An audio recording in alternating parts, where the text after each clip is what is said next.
Hello, listeners. Jordan here. I just want to let you know that you can listen to Nighttime early and ad-free on Amazon Music. Include it with Prime.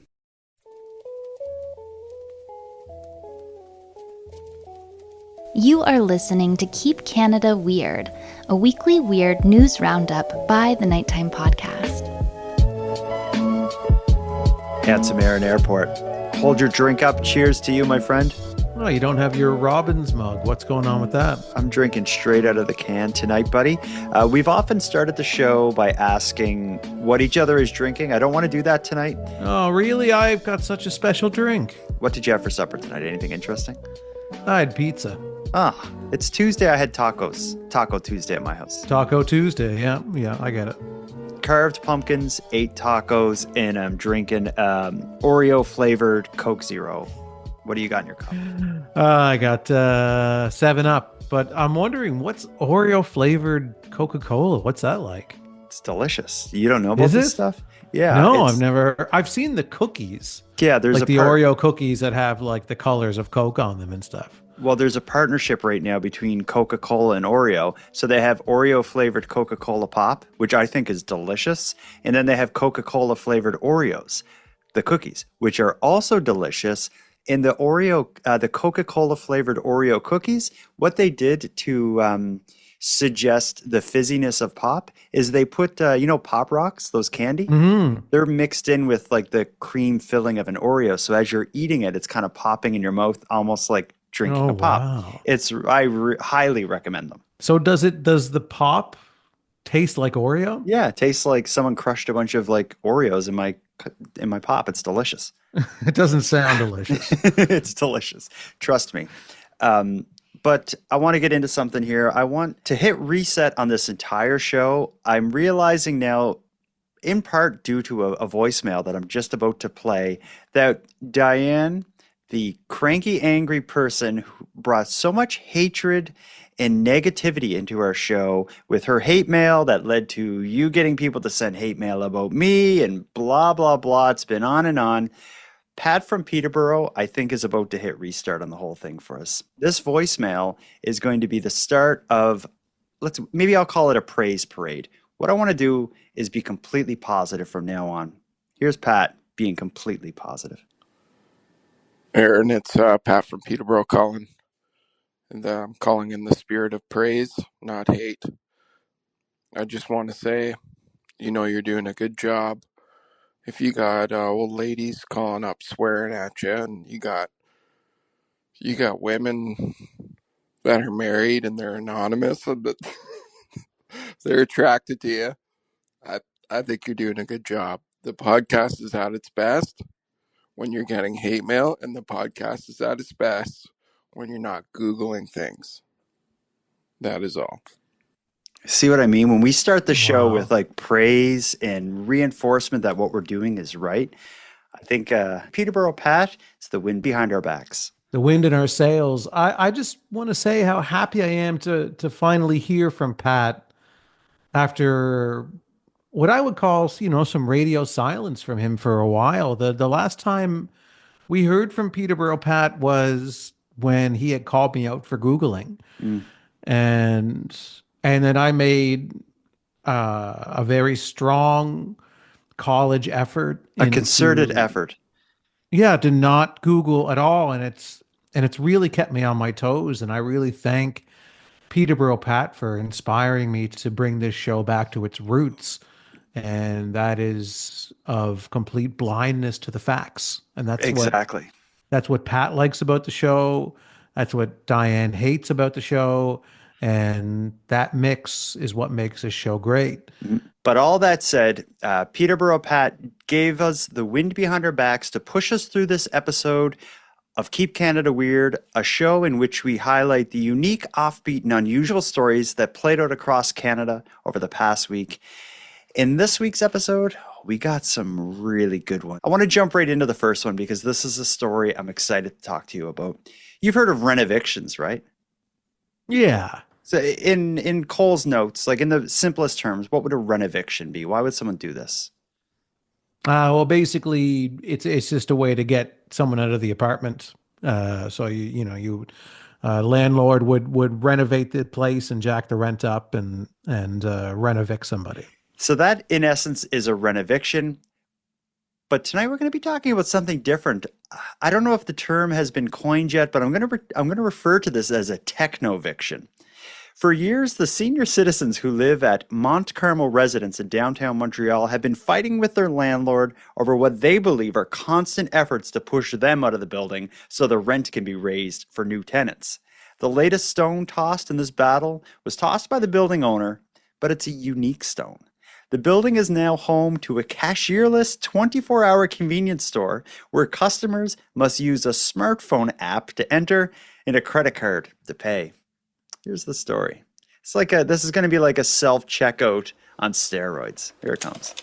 Non, il n'y a personne qui est rentré, non. Seniors at the Mount Carmel residence on René-Lévesque Boulevard, downtown Montreal, argue that a new convenience store that was opened in the building just weeks ago is anything but. So I can't get in, that's one thing. The space, called Aisle 24, is part of a chain of cashierless 24-hour grocery store outlets. Clients need a mobile phone app just to open the doors. And you need a computer or whatever, because the receipt is sent to you by email. I mean, this is terrific technology, but I mean, it's not suitable for a place like here. Constance Vautrin argues this high-tech system is making life difficult for seniors who live in the private residence. Many of the elders don't have or aren't adept at using computers and smartphones. It's just the latest friction between the property owner and the elderly tenants. 2 years ago, they took the building owner to court over cancellation of services after the owner purchased the property. A Quebec Superior Court sided with the tenants in 2022. But according to the tenant's lawyer, the new owner did not respect the court order, and so the owner was found guilty of contempt of court. That was earlier this year. He says since then, some of the issues have been addressed. However, this new store, seniors claim, is further evidence the new owner wants them gone. 100%, that's really what we think is going on here, because these seniors that have been living there, they're paying relatively low rents compared to what the market rate is now. This story brings me back to an experience I had many years ago, probably 15 years ago. I was living in an apartment building in Halifax, and the landlords, they changed the washer and dryer in the laundry room. Instead of putting quarters in, you had like a card that you had to load money on online and swipe the card to use the machines is the way it worked. And a group of the residents or the tenants in the building, all seniors, they went door to door knocking on people's doors trying to like organize a protest to try to get these laundry machines put back to the coin operated ones. And this reminds me a little bit of that, but it also reminds me a little bit of the self-checkouts maybe are a bit too complicated for some people narrative. What's your take on this story? Well, I want to ask you a question. If this type of store weren't in a building that was predominantly, it seems, filled with seniors, if this was just, you were in a building and it was all 20, 30, 40 somethings in the building, and this is the type of store they opened in the lobby downstairs, how would you react to it? I'd be fine. I don't know. I guess it's like a glorified vending machine. It's self-serve. You go in and grab something. It's just like a big vending machine is how I would see it. And it's not like it's a business that's only to be used by the people within this building. It's like, I'm sure it has a little storefront on the street so people passing by can use this walk-in vending machine, as I'll call it. So I don't know. I don't have strong thoughts about it. Yeah, I think I'd really enjoy this. The fact that it would probably be, 24 hours. It would be probably quite convenient, but I can see the issue that the seniors have with it, and I can sympathize with that. So I mean, how do they prove the motive that this landlord is trying to push these people out by including more technological services in the building? this landlord, he probably just wants stuff in the building that's going to make him money. I don't think he's like, I know what will get these seniors out. I will make a convenience store that's too complicated for them to use. It just Yeah, it's a very expensive way to very slowly drive out the seniors over years and years and years of them getting frustrated with the new technology. So I just find that narrative just to be confusing and lacking in any kind of substance in this story. Yeah, like you say, it sounds like, the court issues anyway, were kind of going deeper than just this particular convenience store or whatever other services that the landlord brought in. But I think this landlord is naughty. I think it was a bad landlord. and you think that unrelated to this self-serve convenience store? I think it's unrelated because a 24-hour cashierless convenience store makes complete sense no matter what your situation is. So now you don't have to worry about labor and staffing and all of these headaches that come along with having a convenience store in your apartment building. So this thing just runs through an app, and you download the app. You can access the store 24 hours a day, and you don't have to worry about all of the other issues and headaches that come along with that. So I think that's just a reasonable, smart thing to do. I think it's I feel bad for seniors because everything is getting more technological. Like now, even nowadays, you need a cab. Can you even call somewhere and get a cab? Yeah, you can still. Oh yeah, you can still call and get cabs everywhere. A lot of people use Uber, obviously, in areas that have it. But what about full serve gas? Full service gas where you pull your car up and someone comes over and pumps it. I mean, I really enjoy when I do see one of those. The rare time I see a full service gas pump, I'll use it because it's really nice, but you do pay more for it. So, and are you okay with self checkouts? Yeah, I love self checkouts. They're fast, convenient. A lot of times you avoid the lines, and so, yeah, I love self checkouts. My goal is to get in and get out as quickly as possible. And if ringing my own items through is the cost I pay for that, then so be it. And not having to small talk sometimes. People often say like, they talk about the self-checkouts and say things like you're working for free, or like, can I also go in the break room and heat up my coffee in the staff microwave? These sorts of things. Yeah, but where's my employee discount? But if you follow that thread far enough, are you not also working by like going in and collecting your stuff and bringing it up to the front? Because you could do like curbside pickup too. So it's like, why is the checking it out the only part of the whole thing that's work? I don't know. I don't agree with it. You don't agree with self-checkouts? I don't agree with I don't work here, so I don't use this self-checkouts narrative. Oh, well, a lot of people's argument with self-checkouts is that they claim that they're taking away jobs from people. So out of protest, they do not use the self-checkouts. Which I don't really agree with, because I think that's first off, a lot of self-checkouts still have a staff member or two on them all the time, pointing people to where to go and helping them with the kiosk and everything that goes along with that. But the staff that aren't up at the registers can be used elsewhere in the store to help make the store more efficient, is the idea of it. I'm not saying that every store that has self-checkouts honors that, but I will use a self-checkout anytime over going through a cashier. We spent enough time on shopping, checkouts, and techno-evictions. I want to move on to animals. Oh, yeah. Well, I mean, I'm all for that as long as it's positive and healthy. And no one gets hurt. No animals get hurt. No one feels uncomfortable. I don't care if people get hurt, but if animals get hurt, then our positive turn that we're taking here with Keep Canada Weird will start to waver.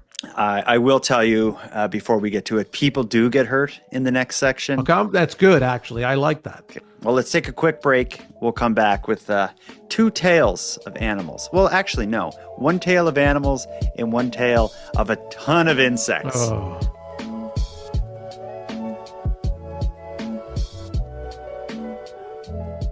So, Aaron, I got an email earlier today related to a story that we missed 2 years ago.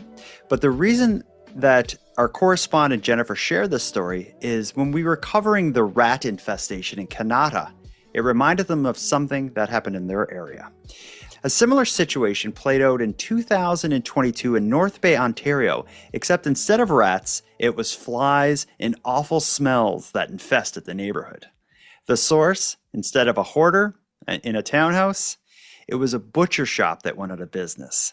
And it seems when it went out of business, the owner just walked away, leaving a building full of meat to rot for years. Here's that story. You excited for this one? Oh, yeah. Well, now we'll go to North Bay, where a closed meat shop is causing some frustrations. Residents living nearby, as well as the city, say the smell and the amount of flies inside the building have become unbearable. It's called Bavarian Meats, and now neighbors are hoping that the owner will come clean it up. More tonight from CTV's Jamie McKee.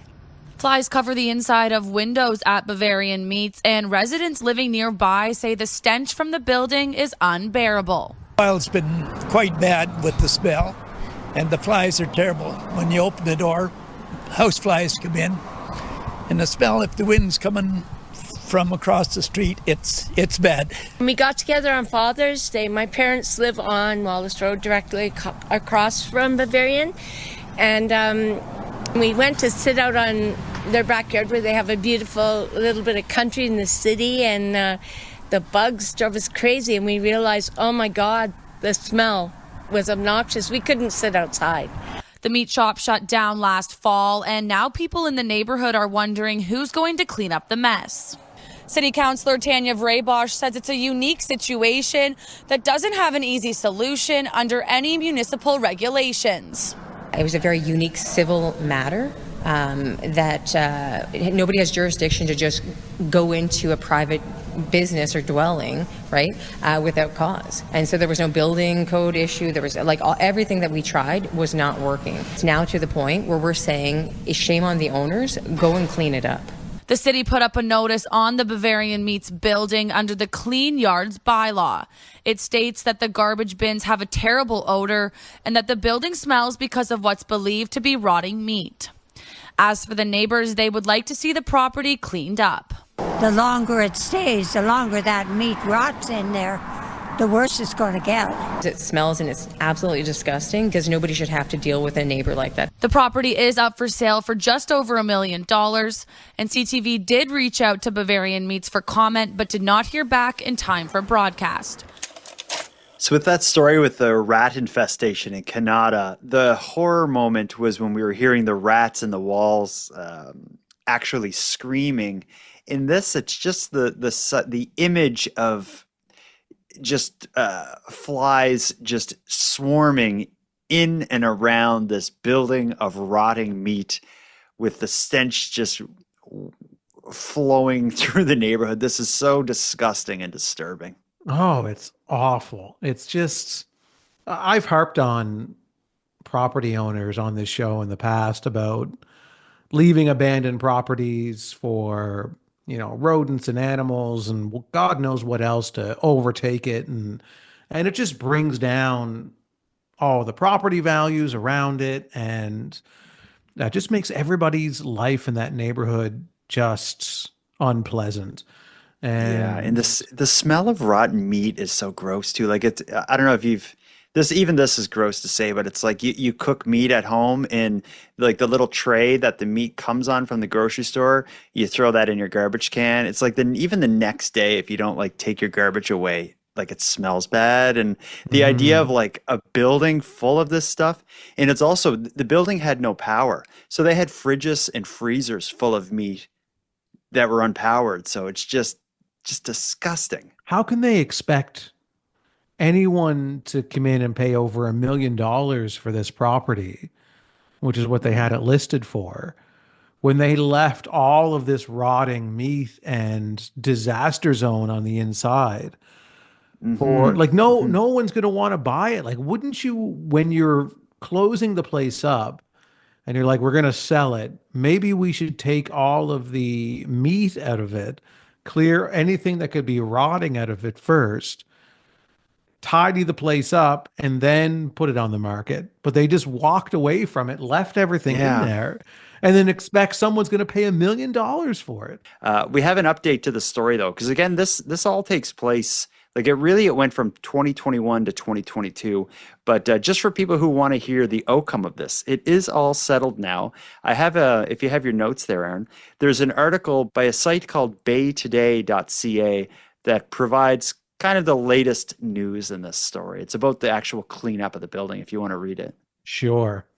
Crews are gearing up to tackle the mess left behind at the former Bavarian Meats on Wallace Road, a building infamous for its rotting meat, maggots, and flies. Neighbors have endured the stench since fall of 2021 when the butcher shop closed, and the infestation has only grown worse with the passage of time.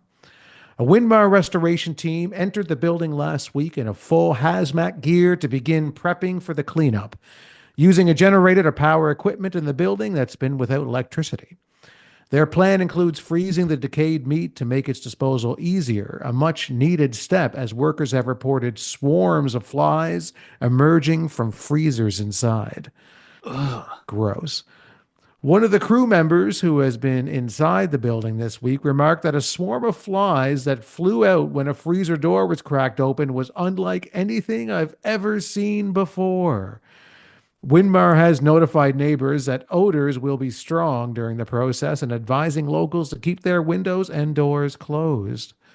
After months of inaction, the cleanup is a relief, but locals remain wary, hoping for a final solution to the foul mess they've endured for far too long. This is disgusting. This is kind of like our Halloween special, this specific story. Yeah, it's a horrific image. Like, you've seen that image in horror films before where it's just like thousands of flies. Like you can hear them, like, so there's a dead body nearby or something rotting. Like it's just a sign of rot and horror. It's just swarms of flies. In a butcher shop anyway is kind of a creepy spot. Imagine going in there, you're in full hazmat gear, looking through your little like glass screen or whatever on your helmet, going through a dark butcher shop where there's just flies everywhere, and you go into this back room, grab the door of like a walk-in freezer, and as you slowly open it, as soon as it cracks, the flies, like a blanket of flies, just come out of it. That's a horror movie for sure. It reminds me of like a movie about the apocalypse, like a zombie movie or something, where it's like maybe several years since the world ended or whatever happened. Yeah, Walking Dead. This is like a Walking Dead. Yeah. Then you go into a restaurant scavenging maybe for some dented soup cans, and that's the kind of scene you come across. Is like this rotting food that's been rotting for years now, and flies everywhere, and it's just disgusting. So the neighbors. I can't imagine living next to this and just kind of watching this play out over an extended period of time, and everything you're doing, contacting, city officials and trying to do the right steps, it just doesn't get you anywhere. And you're just like, what's going to happen here? Yeah. And it's a terrible story. I'm glad it's over. Let's move on to, actually, we need a palate cleanser because this is so gross. I need a palate cleanser before we can get to the next story. Let's hear from Keith from Stewiacke. Stewiacke is a place just outside of Halifax. Keith took a visit to Robin's Donuts, who we haven't mentioned yet today. This is probably a record for the longest we've gone without mention. No, you mentioned I it at did the beginning because I mentioned it right off the top, like I try to do every episode now. Okay, well, Keith went to Robin's in Stewiacke, and he wanted to give us a review. Hey, Jordan. This is Keith. I thought I'd relay my experience today at a local Robin's Donuts in Stewiacke. Me and my girlfriend like to go to Robin's Donuts for peach juice. We're not coffee drinkers, but they offer other drinks such as peach juice. And it's like the old peach drink that Scott Spurn Dairy in Nova Scotia used to sell, if you are familiar with that.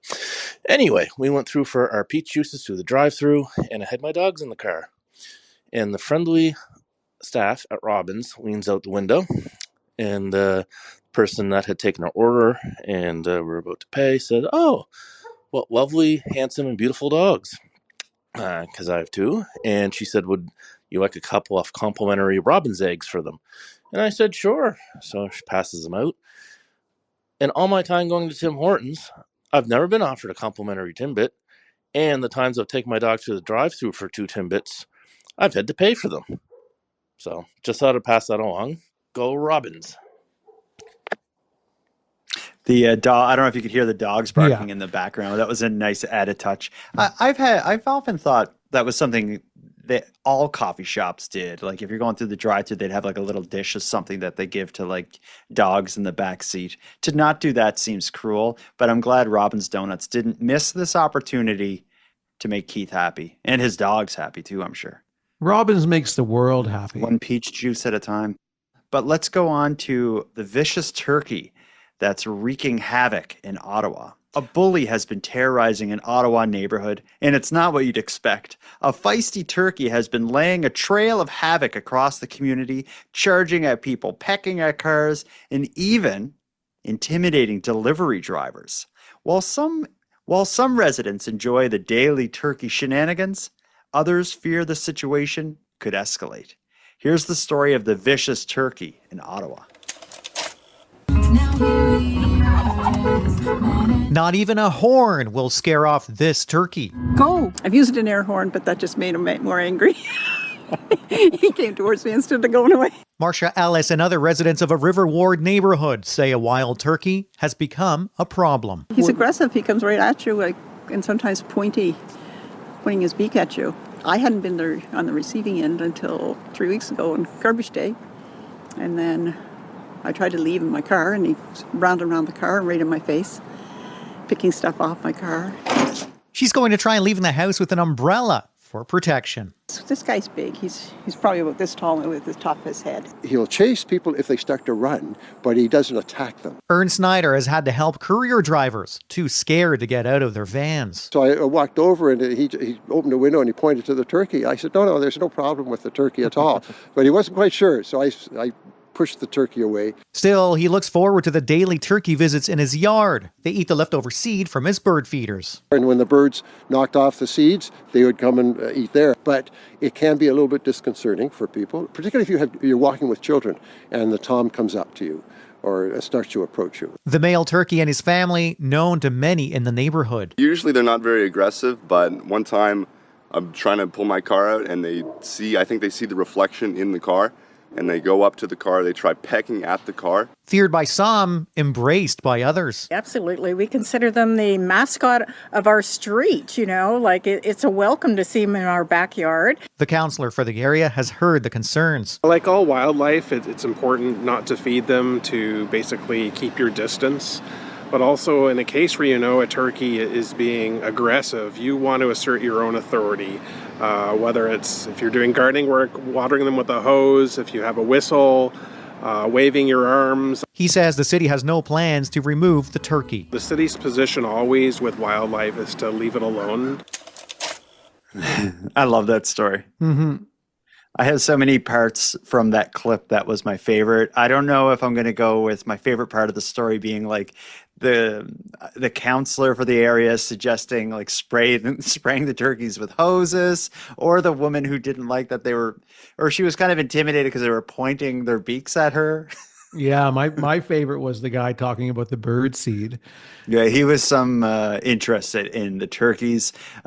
Overall, though, I don't really see what the problem is. They really had to stretch to find an issue with the turkeys. It seems like one person told a tale of the turkey pecking at their car, and it seems like they even knew what happened. They're like, I think maybe they saw their reflection and they pecked at my car. There was a tale of hearsay. Like I heard from somebody who had to escort a delivery driver who was scared to get out of his truck. And then there was the lady who had a turkey point its beak at her. Overall, it just seems like, yeah. The crows in my neighborhood are just as vicious. Like if the turkey looks at you, its beak is pointed at you. So he's like, so she's basically saying it looks right at me. His beak. He's like, I'm going to point my beak at her. He's like, I'm just looking at her. She's like, he's pointing his beak at me. Perverse. Yeah. This neighborhood needs to hear the prior story we talked about the abandoned butcher shop, because these turkeys seem just fine with me. I would say I'm going to go with the counselor. If it gets too close to you, like spray it with your hose or exert authority. Just put your arms up and just like, get out of here, turkey. Don't point at me. Don't point your beak at me. As you're waving your arms like an idiot.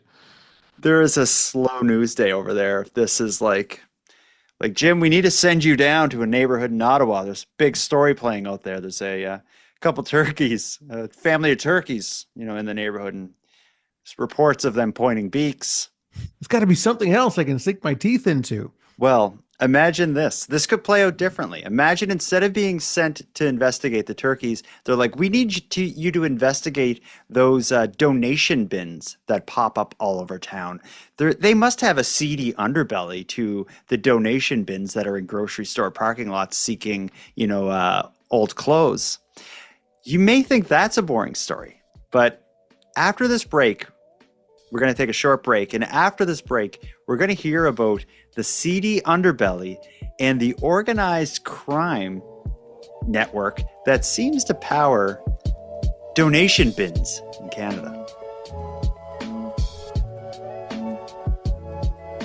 We haven't done this in a while, Aaron. We got a duo of Canadian crime stories. Like I said before the break there, the first one relates to donation bins. Oddly enough, a recent investigative report by CTV News uncovered organized crime running rampant in such an unlikely place. Those bins we see in parking lots across the country, of often grocery stores looking for donations. Yeah, there's a dark side to those. You know what I mean by a donation bin, right? Should we explain this? Yeah, a donation bin will be, you'll see them on street corners and various parking lots where it's a donation bin that you can put clothing and household items, whatever they may be. It's often like a little metal shed, right? Yeah, or to me, it more looks like a giant mailbox.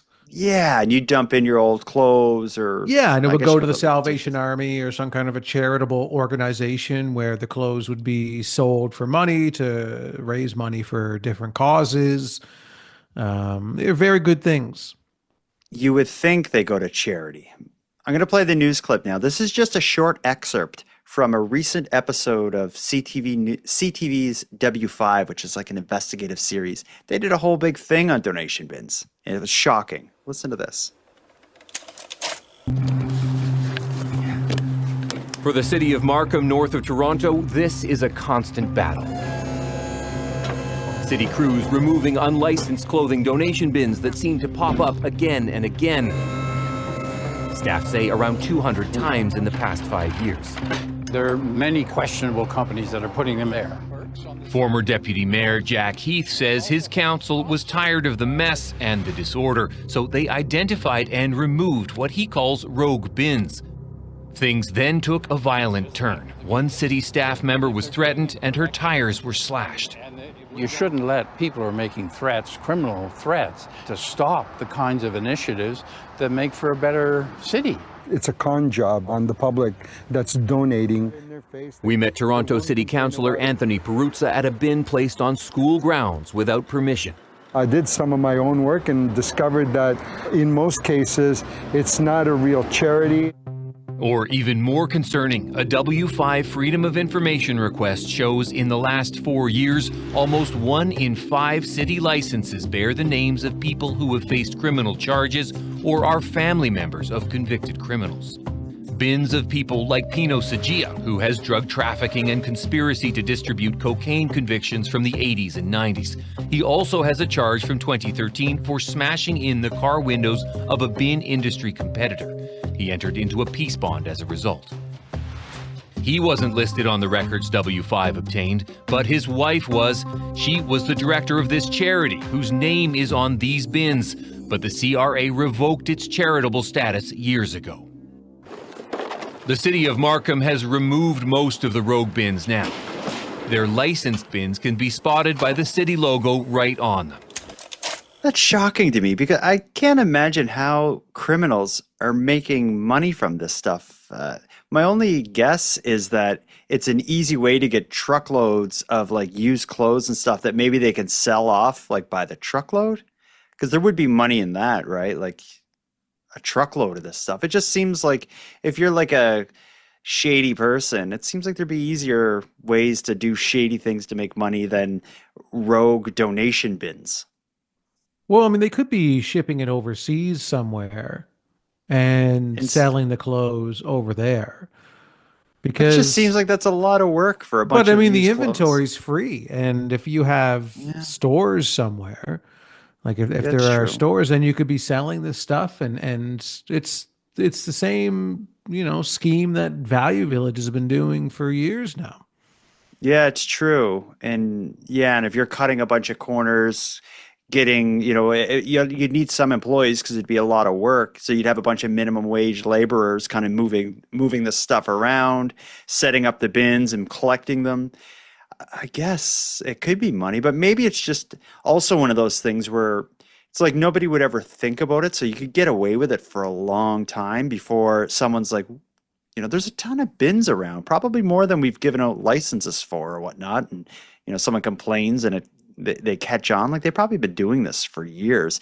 And well, actually, clearly they had, because in one of the cases of when CTV did the Freedom of Information Act and request and got all the people who'd apply for licenses or whatever, one of the people had a peace bond against a competitor after like bashing his windows in and stuff. So it kind of sounds like what you hear about I think it's in Montreal. There's a lot of organized crime in like construction or like garbage collection and stuff. And there's like almost like gang wars related to that.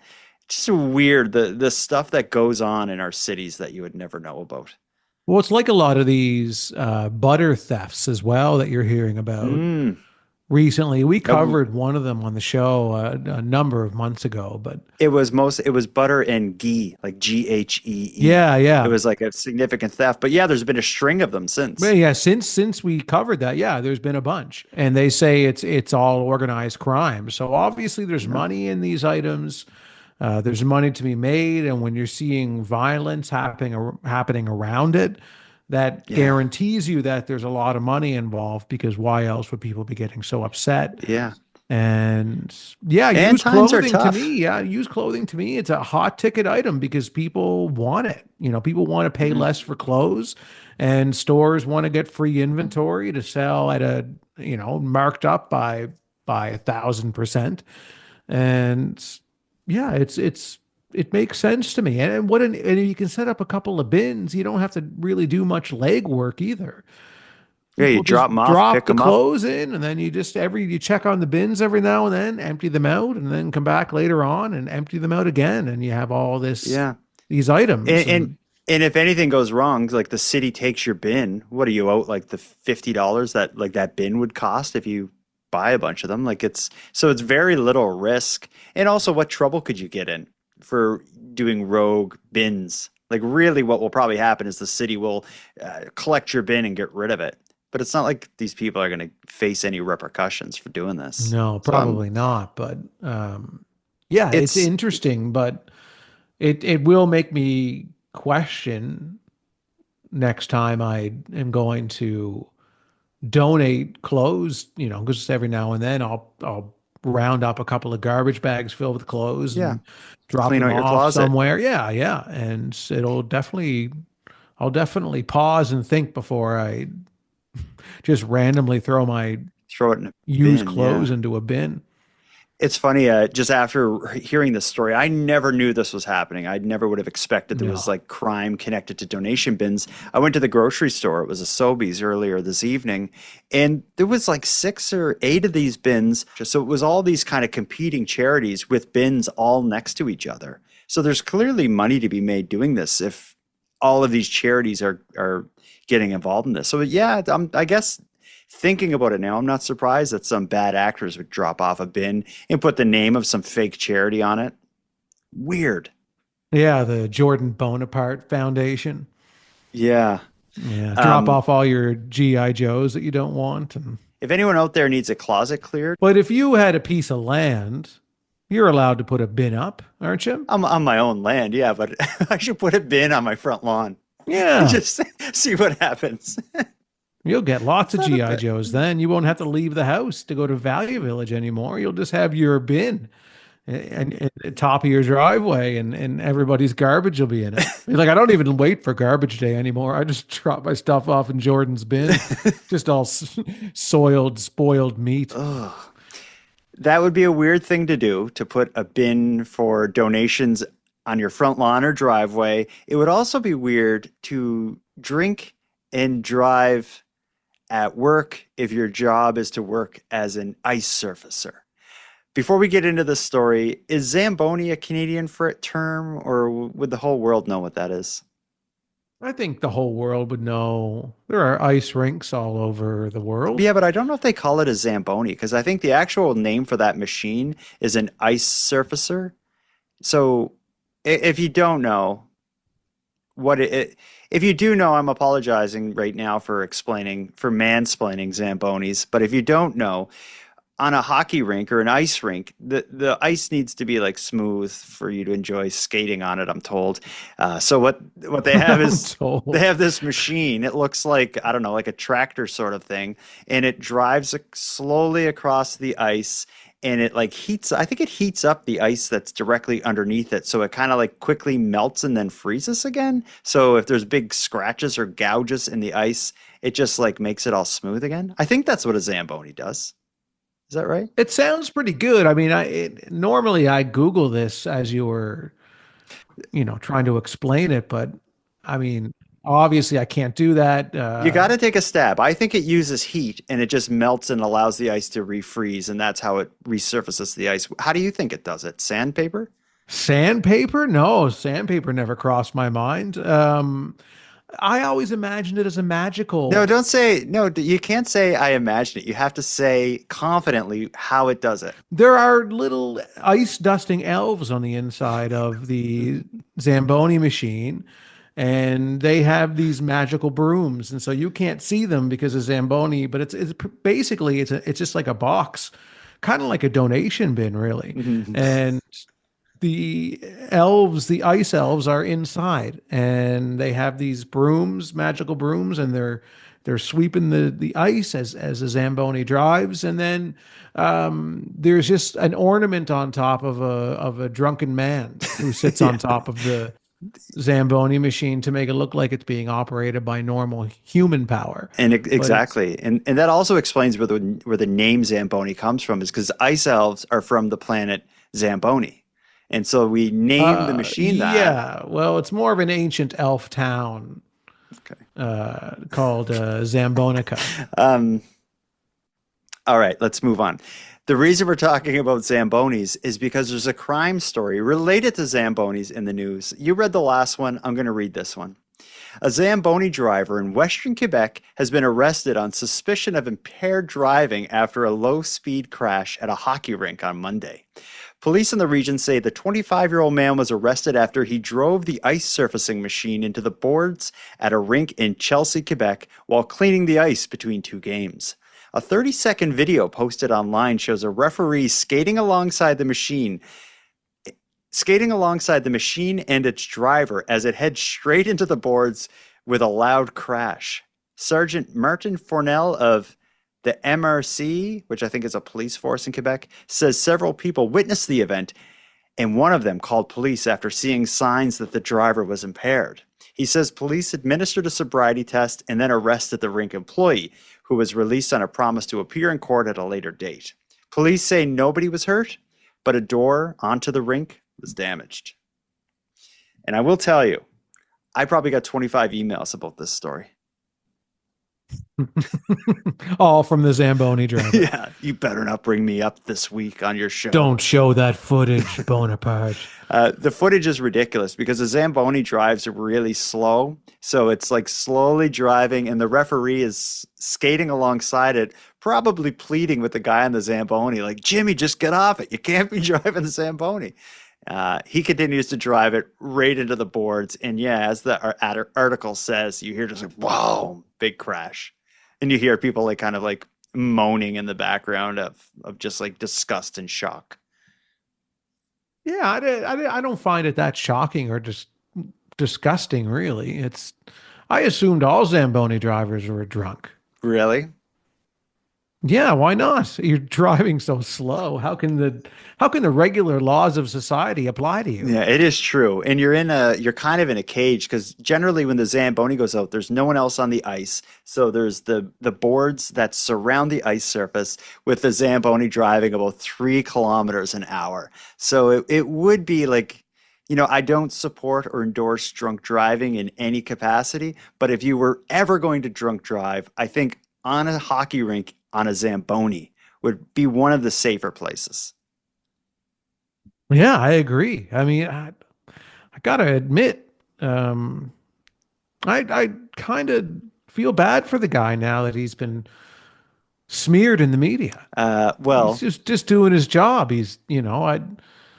When your vehicle moves so slowly, how can you possibly not seek the relief of some kind of a alcohol or a drug to be able to get you through that incredibly boring process? I think there'd be ways to make it exciting. And the way to make it exciting would be, I don't know, if I was driving a Zamboni, I think I'd hop on it with a coffee from Robin's Donuts.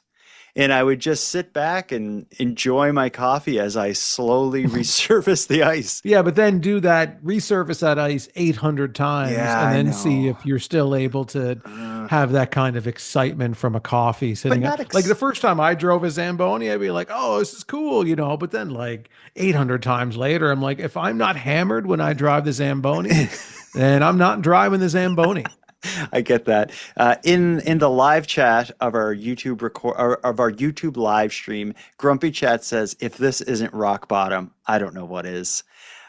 Yeah, it's a pretty low point in your life when you get arrested outside of the hockey rink for driving.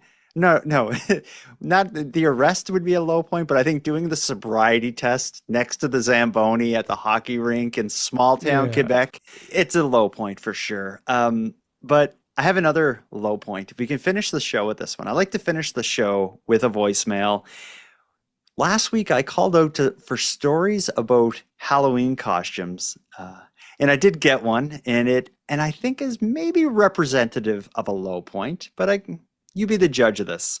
This is the story of Heather and her husband's nasty Halloween costume. Hi, Jordan.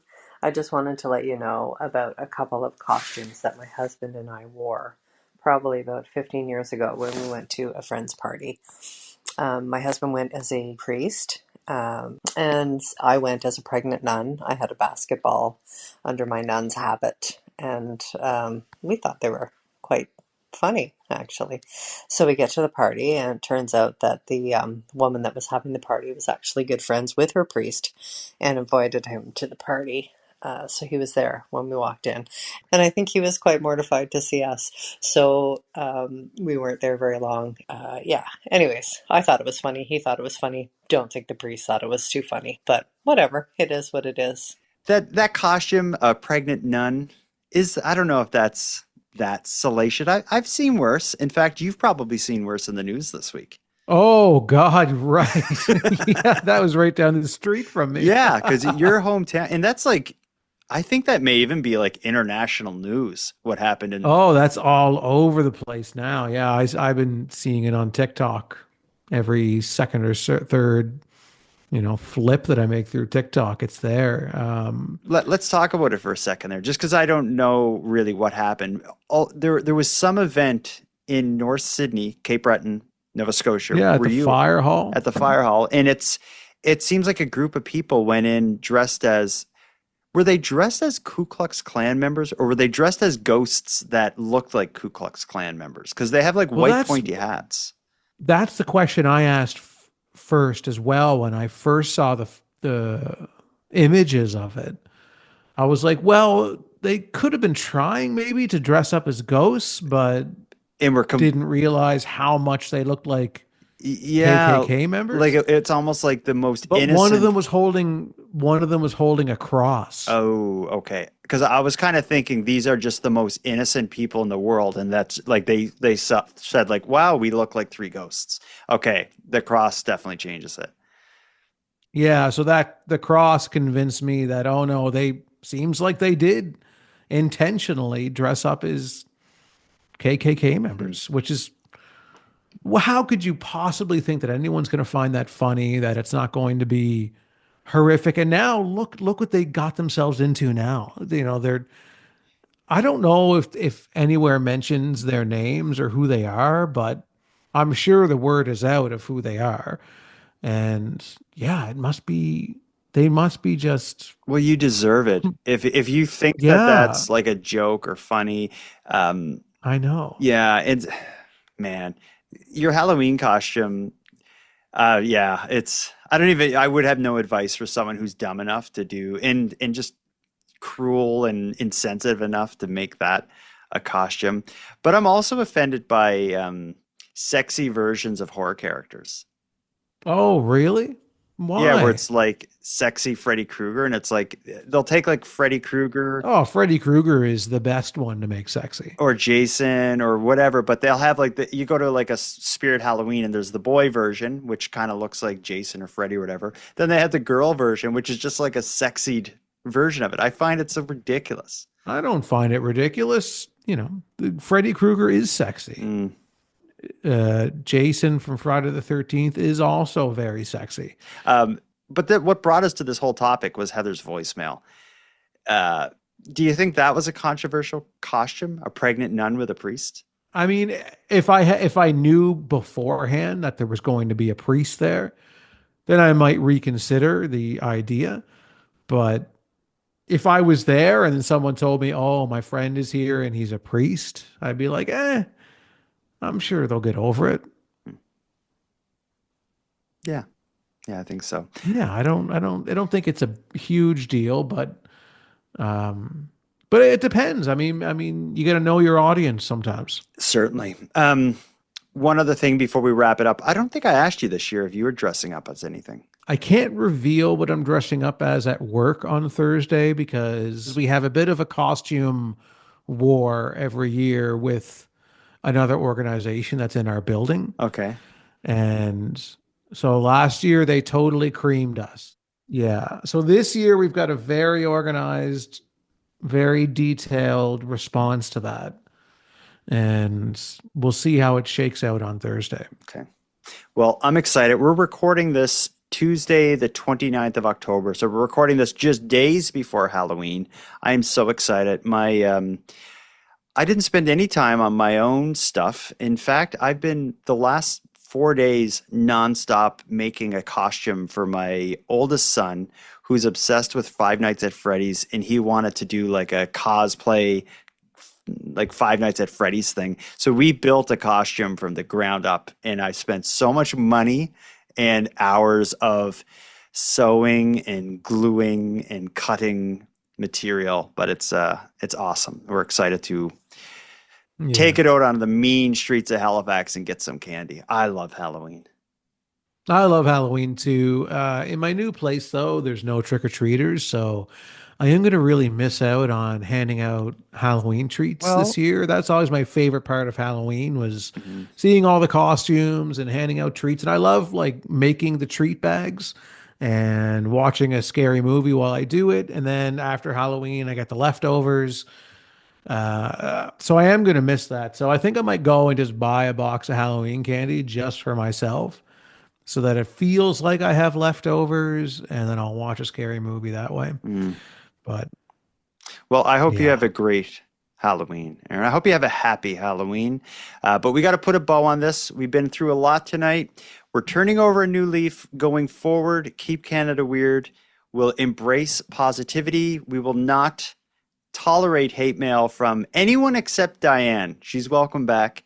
What I would like to hear is some praise mail. I want to lift Aaron up. If anyone out there has anything great to say about Aaron's voice, about his personality, about his love for his cat, Ken Tiggs, go to nighttimepodcast.com/contact and let me know all about it. yeah, and I would like to see some listeners call in with some very positive voicemails regarding Bust Up Bonaparte's big muscles, his full head of hair, his beautiful locks, his long neck, his supple lips, his deep eyes, his earbuds, his plaid shirt. Okay, you're running out of things. His curtains in the background. Handsome Aaron Airport. Until next time. Jordan, until next time. Throw away your spoiled meat. Don't be an awful neighbor. Yeah, and Jordan, until next time. I love you. Love you too, buddy.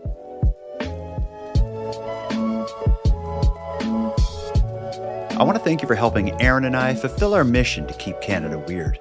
But if any one of you listening want to contribute to our work, we need all the correspondence we can get. If something weird happens in your area, or if you have any thoughts, theories, or opinions on anything we discussed tonight, we'd love to hear from you. But please, no more hate mail. The best way to reach us is by using the voice recorder that can be found at nighttimepodcast.com/contact. We're excited to hear from you. Now I'm going to start wrapping this episode up, but before we part, I want to thank a few people. First, a big thanks to Aaron for sharing another evening with me and with you, the listeners of Nighttime. A big shout out to Unicole, the internet's favorite cult leader, who provides our intro and outro voiceovers, and Monty Data, who provides the outro version of O Canada. And then lastly, but most importantly, a massive thank you goes out to each and every one of you listening, as without your interest and your support, this show would be impossible. And on the topic of support, a special thank you goes out to the newest premium feed subscribers, Megan, Tara, and Victoria. Thank you for your generous support. And for anyone else out there who wants to support the show that way, a premium feed subscription costs just a couple dollars a month, and that money funds the creation of new episodes. But the premium feed will also give you those new episodes 2 days early, it'll give them to you ad-free, and it will give you access to a full back catalog of all prior Nighttime episodes. If that sounds like something you're interested in, you can go premium right now at nighttimepodcast.com/subscribe. And if the premium feed isn't for you, but you still want to support the show, well, that's easy. Just share this episode on social media and tell all your like-minded friends that they should listen. Your support is very much appreciated. And until next time, take care of each other, hug your loved ones tight, and let us know if you see anything weird. Keep Canada Weird is written, hosted, and produced by the Nighttime Podcast. And now to our viewers and listeners everywhere. Good night.